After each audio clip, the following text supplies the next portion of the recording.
오늘 본문은 좀 뒷부분에 초점을 맞춰서 살펴볼 텐데요. 예수님의 제자들이 주님의 파송을 받았죠. 또 그 사역을 성공리에 잘 마치고 주님께 돌아왔습니다. 그 외에 있었던 일을 주님께 다 보고를 해요. 제자들은 주님의 파송을 받고 하나님 나라의 복음을 전파하며 또 병든 자를 고쳤습니다. 그런데 제자들이 했던 이 일은 새로운 일은 아닙니다. 사실 주님께서 늘 하셨고 지금도 하고 계신 그 일이죠. 오늘 말씀 11절에도 나옵니다. 무리가 알고 따라왔거늘 예수께서 그들을 영접하사 하나님 나라의 일을 이야기하시며 병 고칠 자들은 고치시더라. 주님이 하시던 그 일, 제자들이 이어받아서 했습니다. 주님이 승천하신 이후에는 본격적으로 그 사역에 나갔죠.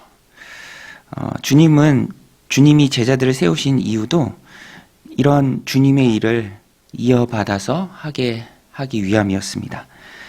이제 사도행전에 가면 제자의 범주가 좀 넓어집니다.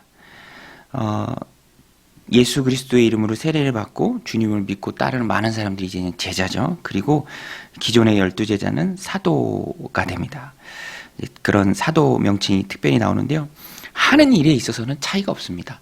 제자도 교회를 세우고 또 제자도 복음을 전하고 사도도 교회를 세우고 복음을 전하며 이제 도처에서 하나님 나라 그 사역을 힘있게 감당하죠. 주의 일을 보냄 받은 사람들입니다. 이 사역은 오늘 우리에게도 함께 참여해야 할 사명이고요. 또 주님의 귀한 일이죠. 주님이 나에게 맡겨주신 귀한 주님의 사명입니다. 제자든 사도든 목회자든 평신도든 구분이 없습니다. 모든 주님을 믿는 사람은 주님의 일을 맡은 귀한 사역자라는 것이죠. 이렇게 주님의 일을 이어받은 우리다라는 그 사실을 늘 기억하고 있는 게 중요해요. 그래서 많은 분들은 그런 표현을 씁니다. 우리는 작은 예수다. 여러분, 우리는 작은 예수인 줄 믿으시기 바랍니다. 소문자 J로 시작하는 작은 예수죠. 있는 곳에서 예수님이 향기를 드러내고 또 주님이 하시던 그 사역 다 이어받아서 있는 곳에서 그 사역을 해야 하는 작은 예수들입니다. 이 자의식이 왜 중요한가? 일을 하다 보면 당연히 슬럼프도 옵니다. 또 어려움도 만나게 되죠. 반대에 부딪힐 때도 있습니다. 사람들에게 손가락질 받아서 의기소침해질 때도 있습니다. 바라보는 시선이 곱지 않다는 것을 느낄 때도 많이 있죠. 또 우리의 힘을 빼는 여러 가지 정말 총천연색의 다양한 일들을 만날 때가 많이 있습니다. 그때마다 우리가 그것을 극복하는 힘은 내가 주님의 일에 참여하고 있다. 내가 하는 일은 세상 일이 아니라 하나님 나에게 맡겨주신 귀한 사명이다. 이것을 기억하고 있을 때 정말 낙심하지 않고 좌절하지 않고 현실의 벽에서도 뚝심 있게 밀고 나가는 힘이 있다는 것입니다. 평소 작은 교회를 섬기기를 원하는 제 친구가 한 명 있었는데요.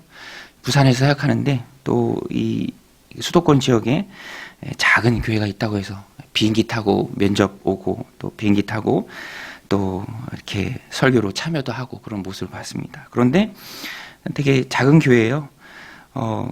생활이 어렵고 막 그럴 텐데도 불구하고 또 열심히 하려는 그런 모습, 각오하고 나가고 있는 모습을 보면서 그 옆에서 보면서 참 도전도 많이 받았습니다. 힘들어도 할 수 있는 일, 주님이 나에게 맡겨주신 사명이다라는 그런 의식이 있을 때 가능하다라는 것이죠. 오늘 우리는 주님의 제자입니다. 주님의 일을 이어받아서 감당하고 있죠. 성령이 주시는 힘으로 힘들어도 포기하지 않고 주님의 일을 힘있게 감당해내는 저 여러분들이 다 되시길 바랍니다. 이 본문의 두 번째 내용은 우리에게 참 익숙한 오병이어 사건입니다. 이 오병이어 기적이 생기게 된 근본적인 이유는 이 마을에서 떨어진 빈들에서 주님께서 이 무리를 가르쳤기 때문입니다.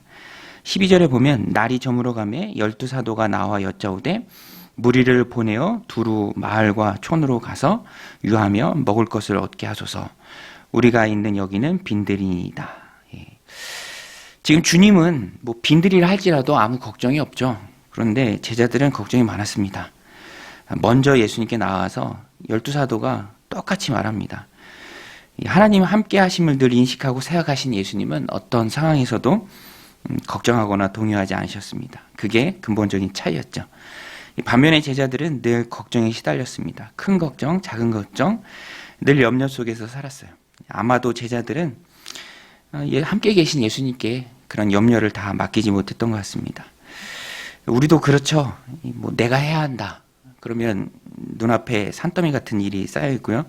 또 그것을 어떻게 다 무리 없이 처리할까라는 그런 걱정과 염려가 끝날 날이 없다라는 것입니다. 그 초등학교 교과서에 나오는 두 아들을 둔 어머니 같죠. 한 아들은 우산장수, 다른 아들은 소금장수. 그럼 어머니는 날마다 걱정인 거예요. 비 오면 소금장수 아들 걱정, 날이 맑으면 우산장수 아들 걱정. 바꿔서 생각하면 걱정이 안 될 텐데 늘 걱정에 시달린다는 것입니다. 오늘 우리도 이런 무거운 걱정의 짐을 나홀로 지고 쓰러질 때가 많이 있다라는 것입니다. 그럴 때 해결책은 주님께 맡기는 거죠. 내 걱정과 염려를 주님께 맡기는 것입니다. 오늘 본문에도 보면 예수님이 함께 계신데 빈들인 듯 무슨 걱정입니까? 주님이 안 계실 때 걱정이죠. 주님이 함께 계신데 걱정할 것이 없다라는 것입니다. 아마도 예수님께서는 이렇게 밤낮 걱정만 일삼는 제자들에게 걱정의 바닥을 좀 맛보게 해주시고 싶으셨던 것 같아요. 그리고 그 바닥에서 어떻게 처신해야 할지를 제자들에게 깨닫게 해주고 싶으셨던 것 같습니다. 그래서 제자들을 시험하죠. 미션 임파서블, 불가능과 같은 임무를 주십니다. 너희들이 먹을 것을 주어라. 불가능해 보이는 명령입니다. 예수님께서는 어떤 대답을 제자들에게 듣기를 원하셨을까? 이 제자들은 인간적인 계산으로 먹을 것을 사야 한다라고 대답합니다. 13절에 보면 예수께서 이르시되 너희가 먹을 것을 주라 하시니 여짜오되 우리에게 떡 5개와 물고기 2마리밖에 없으니 이 모든 사람을 위하여 먹을 것을 사지 아니하고서는 할 수 없사옵나이다니. 안 된다라는 거죠. 먹을 거 사야 됩니다. 떡 5개와 물고기 2마리를 얘기한 이유는 이건 아무것도 안 된다라는 거예요. 이거 갖고는 아무것도 할 수 없다라는 것을, 이 많은 사람에 비하면 그것을 말하는 것입니다. 그러나 이런 대답은 주님이 원하시는 대답은 아니었습니다. 주님은 제자들이 그 불가능을 직면했을 때, 자신들의 힘으로 아무것도 할 수 없음을 깨달았을 때 주님께 나와서 주님을 의지하기를 원하셨을 것입니다. 믿음으로 주님께 부탁하기를 원하셨을 거예요. 주님은 우리가 큰 일이든 작은 일이든 늘 의지하기를 원하십니다. 또 특별히 불가능해 보이는 그런 걱정이 태산 같은 그 일에 봉착할 때 주님이 함께 계심을 기억하고 주님께 나아오기를 원하십니다.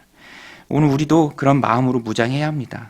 앞전에 말씀드렸던 것처럼 어차피 내 일이 아니라 주님 일입니다. 주님의 일을 우리가 이어 맡아서 하는 것이죠. 주님 일이니까 담대하게 주님께 말씀드릴 수 있어야죠. 주님 일이니 주님께서 해결해 주셔야 합니다. 주님의 일이니 주님께서 나서 주셔야 합니다. 우리는 할 힘이 없습니다. 주님께서 해결해 주옵소서. 이런 고백이 늘 있어야 한다는 것입니다. 예수님께 문제를 들고 나가야죠. 아무리 보잘것없는 것이라 할지라도 물고기 2마리, 보리떡 5개, 그거 갖고 5,000명, 어린아이들, 여성들까지 합치면 얼마나 그 수가 많겠어요. 그건 아무것도 아니죠. 하지만 그 부족한 것이랄지라도 주님께 들고 나가면 놀랍게 변화된다는 것입니다.